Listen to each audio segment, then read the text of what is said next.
Hello everyone, कैसे आप सभी। उम्मीद करती हूँ कि आप सभी बढ़िया होंगे। मैं भी बिल्कुल मस्त हूँ। और आज के ब्लॉग की स्टार्टिंग जो हो रही है दोपहर के 2 बजे से हो रही है।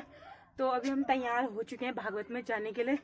तो ऊपर पे सोनी वेट कर रही है हमारा, देखते आई नहीं आई करके। तो चलते हैं सीधे भागवत में और मिलते हैं सीधे वहीं पर आपको। तो यहाँ पे चल रही है चाची ताई लोगों की गुड़ाई। ये चाचा खाना खा रहे हैं वहाँ से बोल रही मैं खाना खा रहा हूँ। तो सोनी और कुमकुम भी आ गए हैं। मानो अभी तक घर से नहीं आई है, पता नहीं कितना टाइम लगाने वाली वो। तो नीचे पे वेट करते हैं, देखते हैं कब तक आती है। गाइस मानो आ चुकी है, अम्मा भी ऊपर ही है, यहाँ वाले रास्ते में अभी दिखी नहीं है। तो फिर चलते हैं सीधे मंदिर को। बस अब भागवत सुनाई भी देने लग गया। कुछ इस साइड पे है, आगे रोड के किनारे पे गेट। तो चलते हैं सीधे वहीं। और अम्मा भी आ गई हैं अभी। और सुबह थ्रू यहाँ पर भी टीका लगा रहे हैं, हम भी लगवाते हैं यहाँ पर से टीका।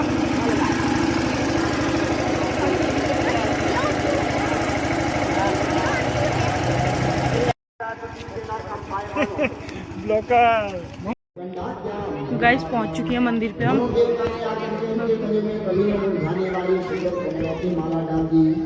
और समुद्र ने आकर के, समुद्र का नाम क्या है? रत्नाकर। रत्न सब समुद्र में रहते हैं। तो एक नवरत्नों की बहुत ही सुंदर अंगूठी बना करके लगे रहो। पहना दी। हिमवान ने प्रकट होकर के वहाँ पर भगवती के चढ़ने के लिए विष्णु समुत्पाद्य गदावस्ते गतान्वितं सहस्रहारं सुदीप्तं च देवानि शेषामहरम्। भगवान ने, विष्णु ने एक देवताओं का सिर विनाश करने वाला एक दिव्य चक्र भगवती को दान दे दिया। वरुण देवता ने आकर के पुनः एक शंख दे दिया। भगवान शंकर ने सब यहाँ दे रहे हैं। देवराज इंद्र ने ऐरावत हाथी और वज्र दे दिया। को देख करके आश्चर्यचकित हो गए कि अब आप जब माँ है तो पुत्र को युद्ध करने की कोई आवश्यकता नहीं रहेगी। हम पुत्रों को अब कोई भय नहीं है। तो अनेक प्रकार से देवताओं की जब स्तुति करी देवताओं ने, तो भगवती प्रसन्न होकर के देवताओं से कहने लगी, भयं त्यजन्तु कीर्वाणा महिषान् मन्दचेतसः हनिष्यामे रणेभ्येव वरद्रव्यं विमोहितम्। इत्युक्ता सा सुरान् देवी जहासातीव सुस्वरं चित्रमेतच्च संसारे ब्रह्ममोहयुतं जगः। अरे तुम हे गीर्वाण नाम होता है देवताओं का। हे देवताओं, तुम अब भयं त्यजन्तु, दुख मत करो, भय मत करो, क्योंकि मैं ही महिषासुर के रक्त को पी करके अपनी जो प्यास लगी है उस प्यास को बुझाऊंगी। तुम चिंता न करो। ऐसा कह करके भगवती ने जब जोर से हंसना प्रारंभ किया, अट्टहास किया, तो उन भगवती के अट्टहास सुन करके जो देवता लोग हैं उनके हृदय में क्या होने लगा? मुँह ढोका लगा न ढोका। तो दिन में एक जाकर और वो दूसरी जगह होता है कि नहीं? गन्नों उपाड़ के मिले 2,000 रुपया लगाए तो एक जगह जन्म लेता है और फल कहाँ देता है? दूसरी जगह। अगर वही गन्नों रंगला वो खराब हो जाएगा, वहाँ नहीं होगा। इसलिए पुत्री दूसरे के घर में जाकर के ही फलती पड़ती है, उसका वंश ही दूसरे के घर में जाकर के बनता है। अपने पिता के घर में वह स्त्री फलती फूलती नहीं है। इसलिए देवी तुम विवाह योग्य हो गई हो। यह संसार की रीति है कि स्त्री को एक दिन दूसरे के घर जाना ही पड़ता है। इसलिए तुम उस सुंदर सुकुमार से साथ विवाह कर लो। यह सुन करके वो कन्या कहती है, नाहं पतिं करिष्यामि नेच्छाम्यस्ति परिग्रहे कौमारं प्रमास्ताय कालं नेष्यामि सर्वथा। नाहं पतिं करिष्यामि, माँ मैं कभी भी विवाह नहीं करूंगी, पति नहीं वर्ण करूंगी। और ये ऐसी मेरी इच्छा है, मैं सदा कौमार्य व्रत में ही रहूंगी।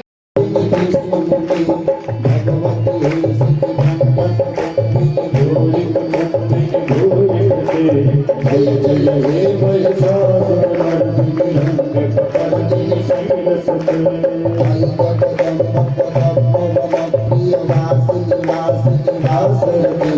शिखर शिरोमणि तुंग हिमालय संग निजालय मधुमति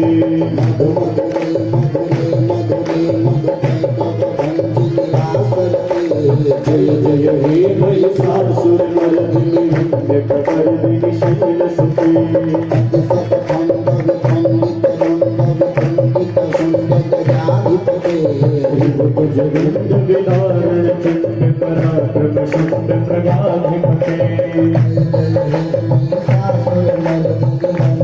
कर दीन सैल सुखे।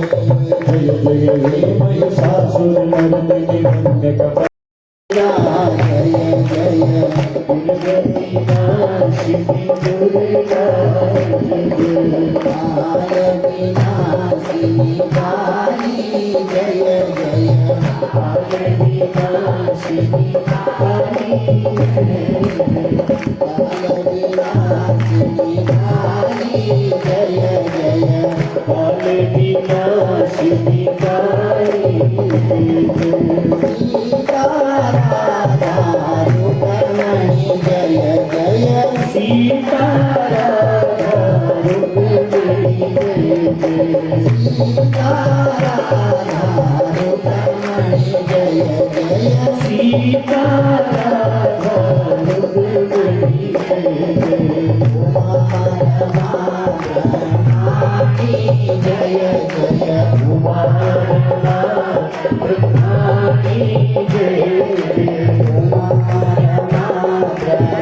अलग रूपों में मूल तत्व वह एक ही है।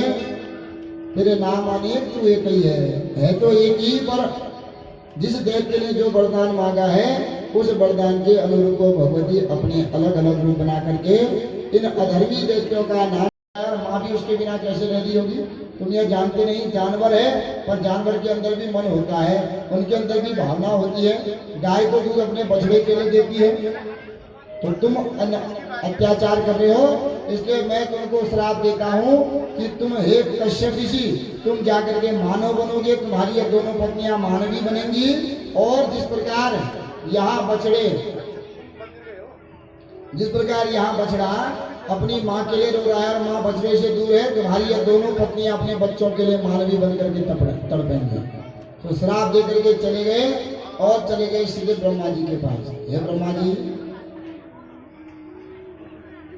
वरुण जी कश्यप जी से पहले गाय ले गए और उसके बाद हमारी गाय नहीं दे करके गए, महाराज आप बनाओ।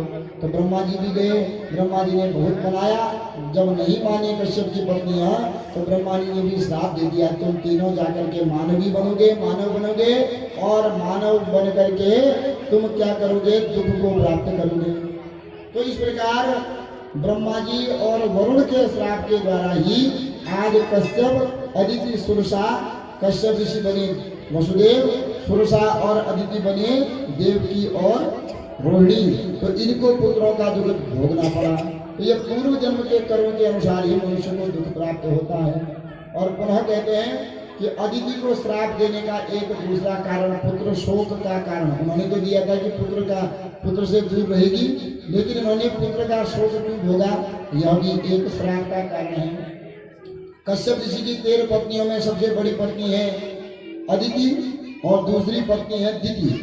तो अदिति से देवताओं की उत्पत्ति होती है और दिति से होती है दैत्यों की उत्पत्ति। तो दैत्य और देवता आपस में क्या है? सौतेले भैया हैं।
समझ में आ रहा है गाना? काल की मछली जो मछलियां होती है, श्री रामचंद्र अवध के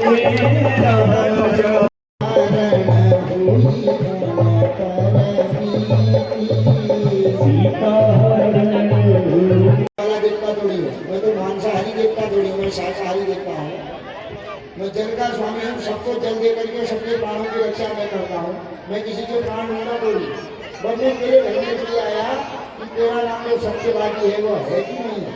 तूने पहले कहा कि लड़के का नामकरण हो जाए, ऐसा हो जाए वैसा हो जाए, तो पहली बार ही अपने लड़के को मुझे दे देता, तो मैं तो तेरे लड़के को तुझे ही दे।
तो तगड़ो खाना खा के हम आ गए हैं और रोड से हम जा रहे हैं अभी घर को।